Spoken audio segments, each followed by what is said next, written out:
Hello everyone. In this lecture, I shall discuss the numerical solution of algebraic and transcendental equations. Now coming to the numerical methods or the numerical analysis, there are different situations such as suppose you are asked to solve an algebraic or an transcendental equations, right?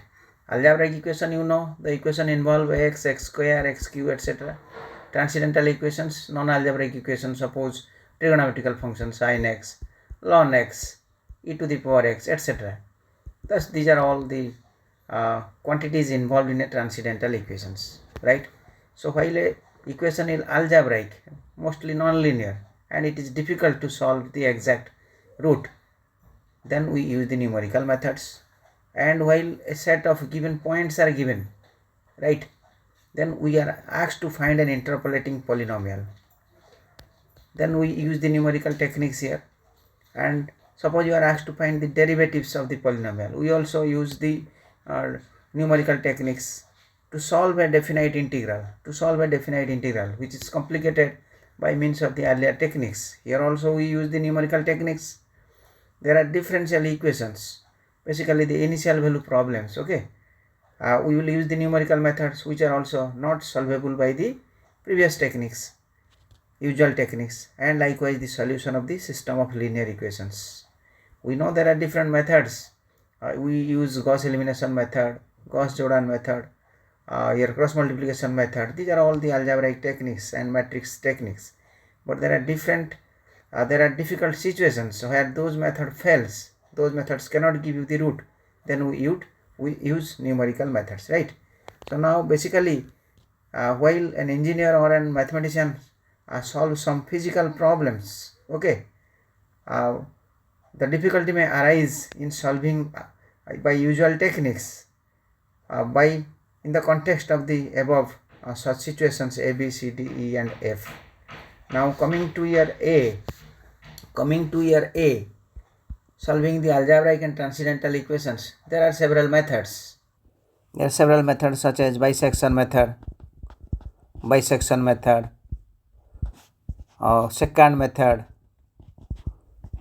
method, Newton-Raphson method, and so on. And coming to year B, there are different methods: Lagrange method, Lagrange interpolation, here Newton, forward interpolation, Newton, backward interpolation, and so on. We will discuss separately in details, okay. Coming to year D, in solving a definite integral, we have here trapezoidal rule, we have here Simpson rule, so on, right? Similarly, solving a differential equation, you have here Euler's method, Taylor's method,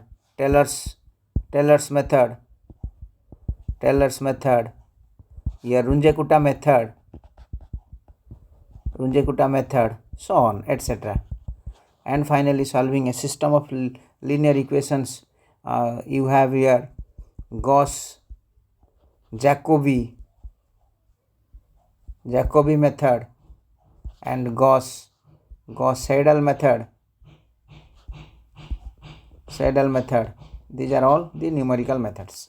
So in each category I will discuss the different methods in details separately later on. These are for the background of the numerical methods and the contents of the numerical methods. These are the most important things. Now coming to the first one, we will solve the algebraic and transcendental equations by the numerical techniques, okay. There are different numerical methods available for such solution of algebraic and transcendental equations. So let us discuss one by one. Now coming to the solution of algebraic and transcendental equations, suppose you are given an equation f of x is equal to 0, and it is difficult to find its solution. It is difficult, in fact not possible say possible to find its solution, its root x, such that f of x is equal to 0, exactly equal to 0. If we find exactly equal to 0, then we get an exact root. Okay, then we use numerical methods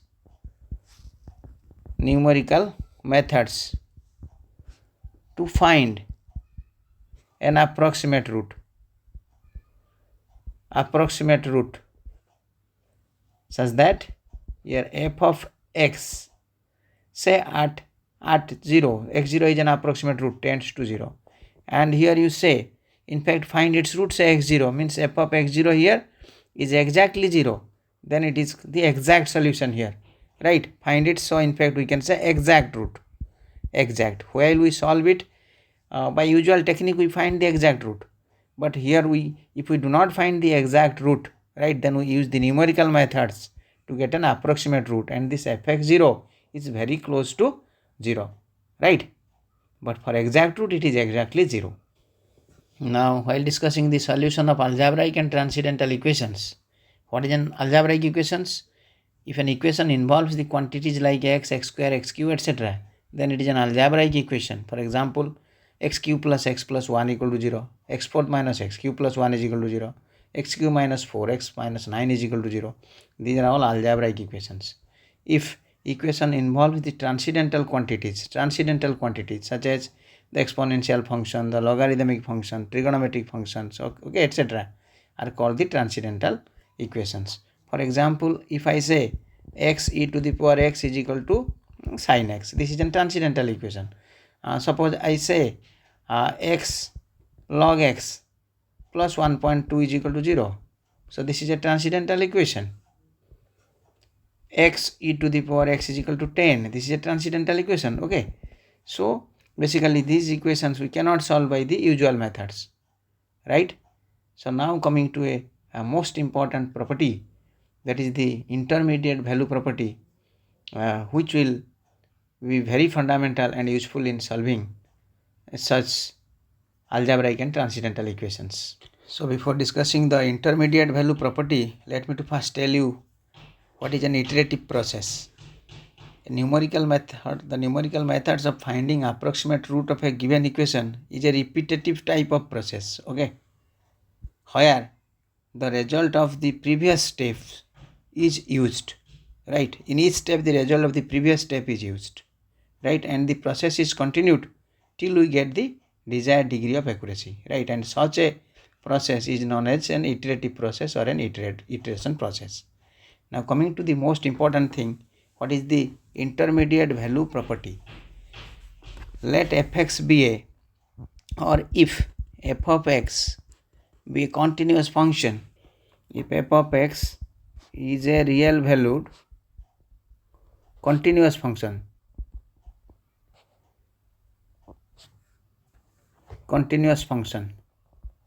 in particular fx is continuous in a closed interval ab, right? And f of a and f of b have different signs.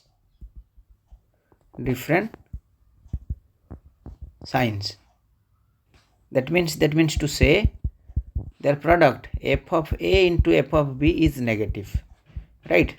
So if f a is positive, then f b negative. If f b negative, then f a negative, then f b positive. Likewise, their product is negative. Then this equation fx is equal to 0, the given equation fx is equal to 0 has at least one root, say x0 in between a and b, or in the interval ab, in the interval open interval here ab, right? In the open interval ab. right? So we here consider exact A, exact B, where we are taking FA into FB negative, but the root is lies in between A and B, right? To understand it geometrically, suppose you are given a function y is equal to fx, you are given.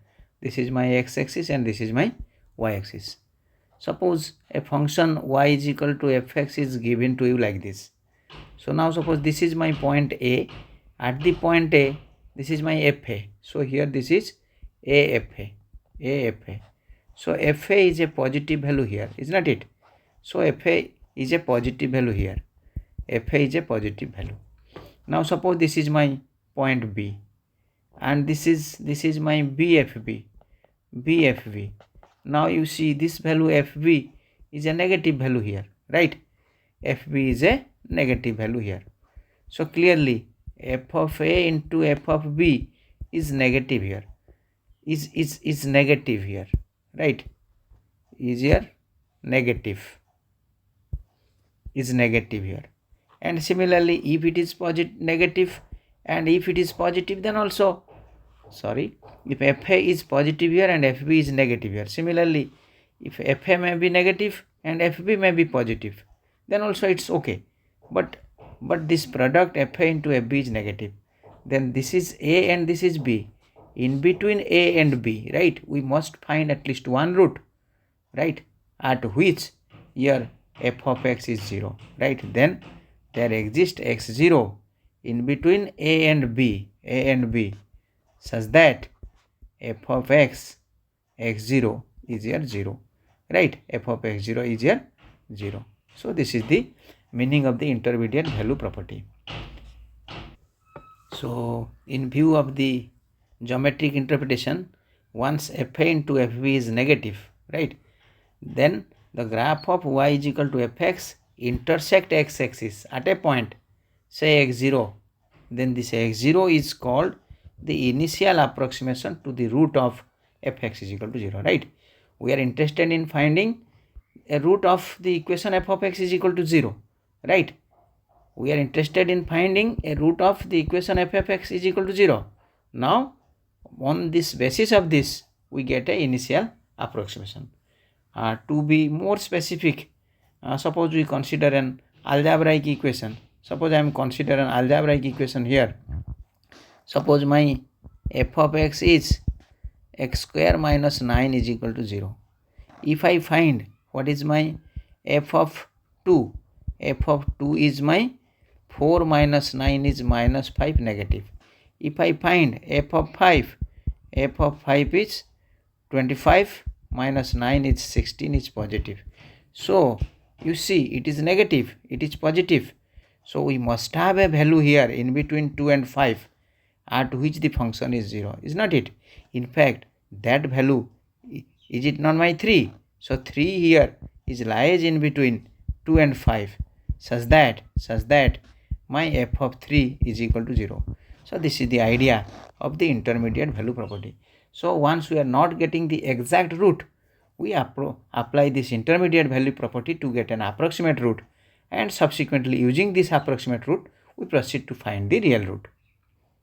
So in view of the graphical interpretation, suppose you are given a function fx is equal to 0. Graphically, how to find the initial approximation or initial root? So now we split fx as phi x is equal to psi x. Then individually we plot the graph of y is equal to phi x and the graph of y is equal to psi x. Then we find the point of intersection and the corresponding abscissa, right? The point on the x-axis, say x0, is the initial approximation. For example, suppose you are given a function, your ax is equal to sin x plus pi by 2. Can we not write it? Your sin x, your x minus pi by 2, your x minus pi by 2 is equal to your sin x, right? Let I call it my phi x here and let I call it my psi x here. Now I want to draw the graph of these two functions here, right? The graph of the two functions here. You see, suppose I take the interval 0 and pi. Sin 0 is 0, sin pi is 0. So this is pi. This is the peak at pi by 2. So this is the graph of y is equal to your phi x. Phi x is your sin x. This is the graph of this. Now coming to the graph of your y is equal to x minus pi by 2. Y is equal to your x minus pi by 2. When x pi by 2, y 0. When x is pi by 2, your y is equal to 0. When your x is 0, your y is minus pi by 2. Okay. So y is minus pi by 2. Minus pi by 2. Let it be my minus pi by 2. So it is my x 0, y is minus pi by 2. And when my y is 0, x is my pi by 2. So this y is equal to psi x, right? It will pass through these 2 points and extended it here, right? So this is the curve. Your y is equal to your psi x, right? That is your x minus pi by 2. Now this point of intersection, right? This abscissa here is my x0, right? This is my x0. And in fact this x0 here is 2.3 here. And what is the value of pi here? Pi is here 3.14 here, right? Now this is the point here, okay? So this will give you the initial approximation, right? So in this way, the graphical method, right? Either this is a way or this is a way. We use the graphical approximation, the graphical approach to get the initial approximation. Now let us discuss the bisection method. Now coming to the bisection method, it is also otherwise called the Bolzano method or the bracketing method or interval halving method, right? Here interval halving method, right? So here coming to the working rule, you are given f of x is equal to 0, right? A function is given. We find the initial approximation. As I have told you, you find the initial approximation. F of a into f of b is negative. So this implies root lies between a and b, right? A and b. So in fact, in particular I say, suppose in particular you say f a is negative, f b is positive, say, right? Say. So now what is my first approximation? My first approximation is my x1 is the mid of these two, right? A plus b, I am taking the half of the interval. That's why it is called the interval halving method, okay? We are making it half.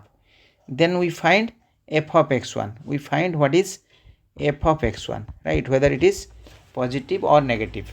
So for the first approximation, we find the midpoint of the interval and find f of x1, right?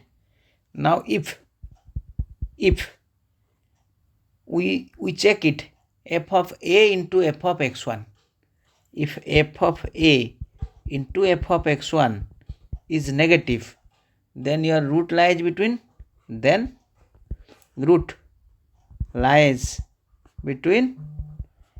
and x1, or else if f of x1 into f of b is negative, then root lies between here x1 and b, right? If we are selecting this, then in second approximation,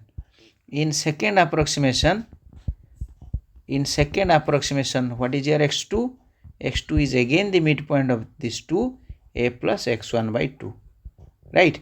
And we find, and if we are selecting this, or else if we are selecting this, then here x2 will be x1 plus b divided by 2. You find f of x2, right? You find f of x2. So likewise, after getting f of x1, we check it, right? Likewise, we find f of x2 and proceed likewise, and find f of x2 and continue likewise, and continue, right? To continue the iterative process, I can say. Iterative process to get the root to the desired accuracy.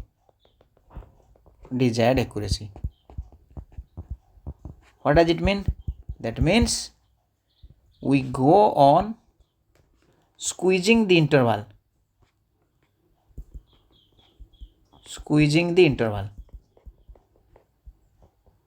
Right. Say finally we are getting xn minus 1 and xn, such that this length of the interval is almost very close to 0, right? So consequently in nth approximation, as I have told you, in second approximation it is the midpoint of these two. In nth approximation, right, here xn plus 1 is xn minus 1 plus xn by 2. So this is my desired root, right? Having here x1, x2, x3, so on, xn, so on, are successive approximation or iterates in AB, right? So initially we get the root lies in between A and B. Initially the initial interval is the root lies in between A and B. It is my I0 interval. Here we get the interval, right? I1 interval is here. I1 interval is my AX1 or my X1B, according as this is negative or this is negative, right? And we go on squeezing, and this interval is my IN interval, right? IN interval, and finally means I am squeezing this interval so that this gap is almost 0. Then I again finally find the midpoint of these two, and this will be my answer, right? So in this process we see we are gone improving the roots, right? And finally, and here suppose it is my xn minus 1, we stop at a point such that these values are very, very close, okay? That means the gap between these two consecutive roots is almost 0. Then we stop it at here. So this is the working rule for bisection method. If I solve some example, then your idea will clear. Suppose you are given an example. Find the root of this correct to 3 decimal places, right? Perform 5 stages upward, 5 steps to do this, right? So let my f of x is x cube minus 2x minus 5 is equal to 0. So we should try. Here x is suppose minus 2, minus 1, 0, 1, 2. Likewise we try to find the initial approximation. So what is my f of 0 here? F of 0 is my 0 cube minus 2 into 0 minus 5. So it is my minus 5 is negative, right? And similarly I find f of 1. F of 1 will be my minus 6 is negative. What is my f of 2? F of 2 is my minus 1 is also negative. I find f of 3. F of 3 is my plus 16. It is my positive, right? I should take this consecutive, right? If this initial interval here, if it is very close, the points are very close, then we rapidly reach at the root, okay? So as f of 2 into f of 3 is negative, right? So root lies between here 2 and 3. I'm between 2 and 3. I mean to say the initial interval is that is my I0 here is my initial interval is my 2 and 3. So now what is my first stage, my first approximation here? So I just find the midpoint of this. Let my x1 is equal to 2 plus 3 divided by 2. 5 by 2 is my 2.5. So I immediately find what is my f of x1. F of x1 is my f of 2.5. So this is my 2.5 whole cube. 2.5 whole cube minus 2 into 2.5 minus 5. So this is equal to my plus 5.625. It is my positive. You see now. So now this is my positive, and the immediate negative will search. We will search the immediate negative here, right? So that this consecutive, this 2 will give me a f of a into f of b is negative, right? So therefore the root lies here between 2 and 2.5. So clearly f of 2 into f of 2.5 is negative. So the root lies between 2 and 2.5, or let I say my I1 here is 2 and 2.5. So in my second approximation, second stage, I just find the midpoint of this interval. Let my x2 is equal to 2 plus 2.5 divided by 2. So this is my 2.25, and I find f of x2 is my f of 2.25. It is my 2.25 q minus 2 into 2.25 minus 5 is my 1.89. You see 1.89 here is my positive here. Since it is positive, I should go for the immediate negative. This is already positive, so this is my positive, so this is my positive. I should search for immediate negative, and this is my immediate negative. So right, so clearly f of 2 into f of 2.25, right? Clearly f of 2 into f of 2.25 is negative. So my root lies in between 2 and 2.25. So thus my I2 interval will be 2 and 2.25. Now I find the midpoint of these two in my next stage. So coming to my third approximation. In my third approximation, my x3 is again the midpoint of this 2. It is 2 plus 2.25 divided by 2. It is 2.125. Now I find f of x3 is my f of my 2.125. It is 2.125 whole cube minus 2 into 2.125 minus 5, and it is my 0.346. It is also positive, so I should search. It is being positive, I search the immediate negative. It is positive. The immediate negative is this again. So clearly f of 2 into f of 2.125 is negative. So root lies between 2 and 2.125, and let my I3 is my 2 and 2.125. So next my fourth approximation will be midpoint of this 2. Let my x4 is equal to 2 plus 2.125 divided by 2. It is here 2.0625. So f of x4 is my f of 2.0625. I just find it out. So this is my 2.0625 whole cube minus 2 into 2.0625 minus 5. So this is my minus 0.35. You see, it is my negative now. So you see, it is negative. I search the immediate positive here. It is negative and the immediate positive is here, right? So my f of 2.125 and f of 2.0625 is negative.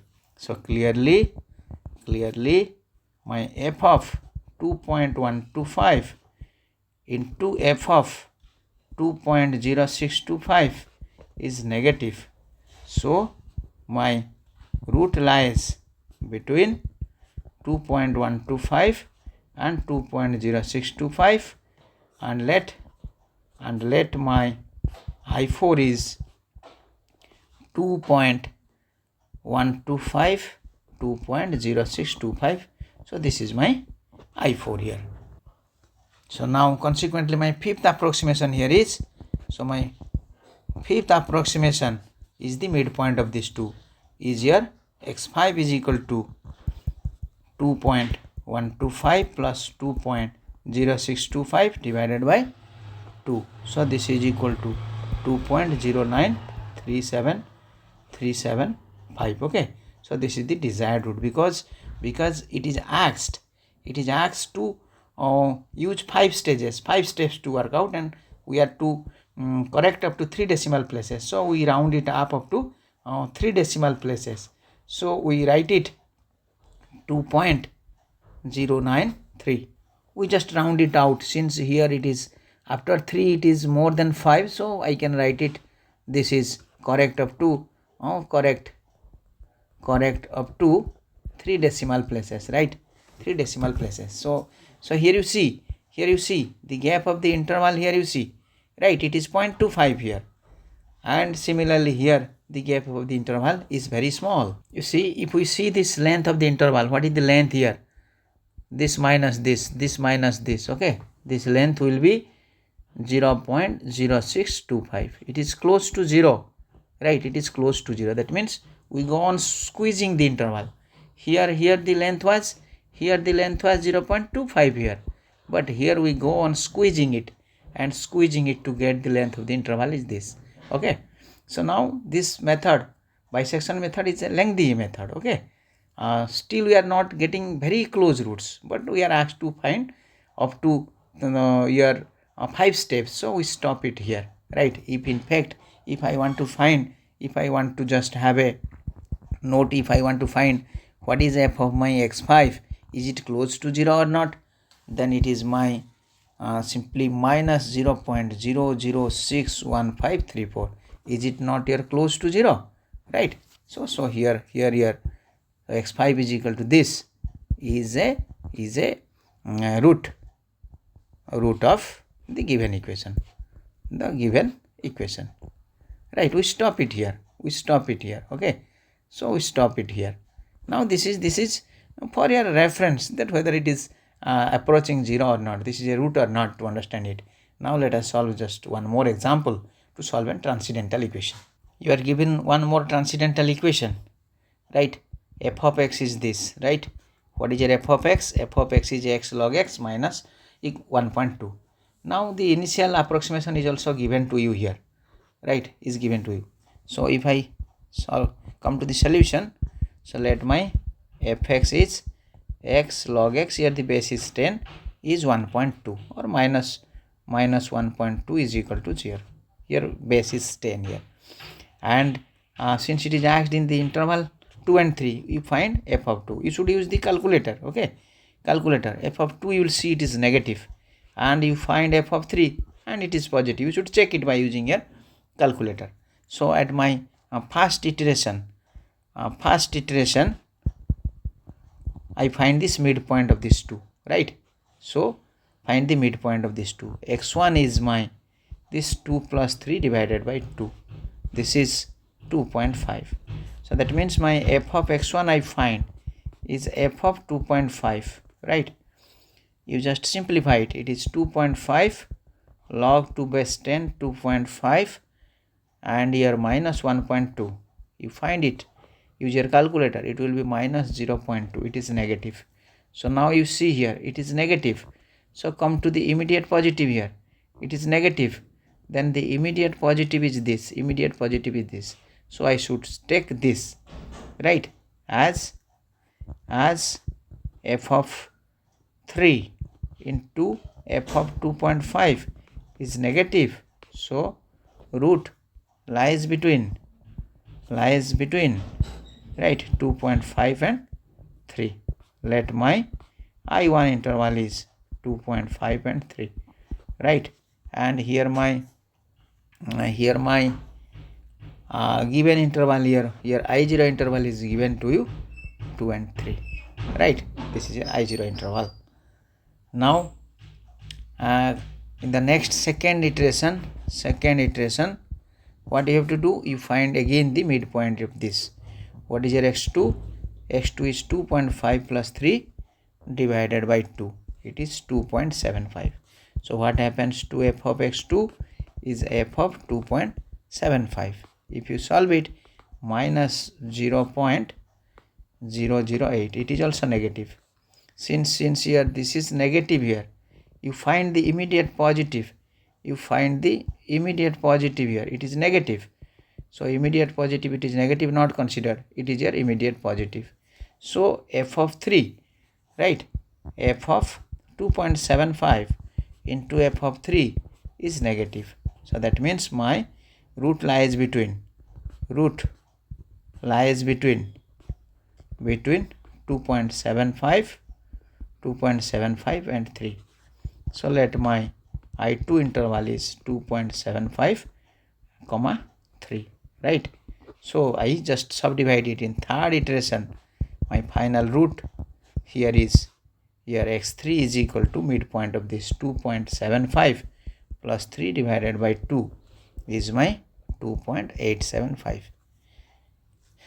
Therefore, or hence the required approximate root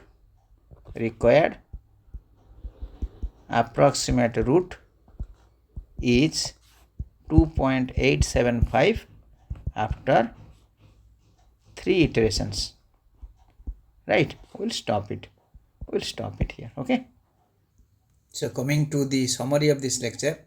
So while we solve an algebraic or transcendental equation, where the algebraic method fails, where the usual method fails, we use the numerical methods. There are several numerical methods such as your bisection method, regular fallacy method, secant method, Newton-Raphson method, and fixed point iteration method. In this lecture we discussed the bisection method, where we find a initial interval, we go on squeeze this interval by taking the midpoints such that we find a root at a point your functional value approaches to 0, right? So I ask you to solve 2 more assignments problems. Okay, you should solve this,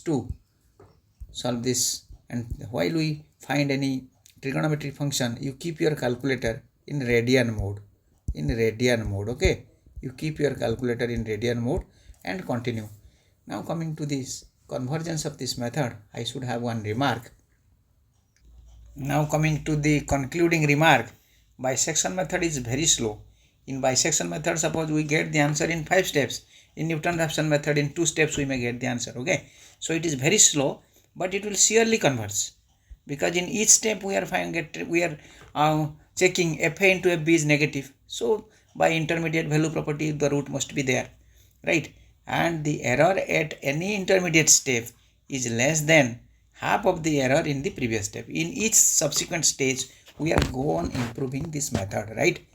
And moreover, as we are squeezing the interval, right, we are squeezing the bracket, this method is also called a bracketing method. Okay, also it is otherwise known as the Bolzano method or the interval halving method. Means we are go on making the interval half to get the subsequent approximation.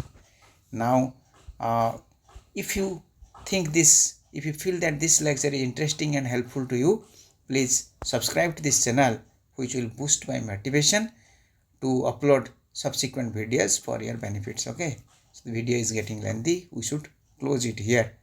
So thank you all, have a nice day.